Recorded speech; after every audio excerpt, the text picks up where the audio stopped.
And a conflict between emergency crews and a person flying a drone caused a life flight helicopter to be canceled during a recent emergency response in Oregon. Crews were responding to a crash that killed one person on I-5 near Halsey last Friday. Noah Chavez explained what happened and why emergency crews are angry. Here on milepost 225 on northbound I-5 was the site of a violent rollover that threw 3 people from their vehicle. And as emergency workers responded to the crash, that's when another set of eyes made its way to the scene and caused a lot of trouble. I was able to see a little bit more of what we were going to be dealing with, so that at that point I had life flight launch.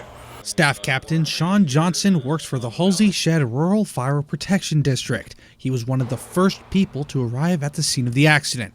Oregon State Police confirmed that Dustin Andrew Brown was driving the vehicle when it flipped as he was trying to avoid another car. Both Brown and his 2 passengers were not wearing seatbelts, resulting in Brown's death, while the passengers were left in critical condition. I could see multiple patients out away from the cars in different areas, and that's typically a sign of a bad ejection. A life flight helicopter out of Cottage Grove was already in the air on its way to the crash when a drone was seen flying directly over the accident and wasn't leaving. At that point, we had to tell life flight to stand off in order to until we could get the drone out of the area, but the medics on scene felt that it was too important to get the guy headed to the hospital before life flight could actually land. Making what would have been a short 5-minute flight to Good Samaritan Regional Medical Center a 15 to 20-minute drive by ambulance.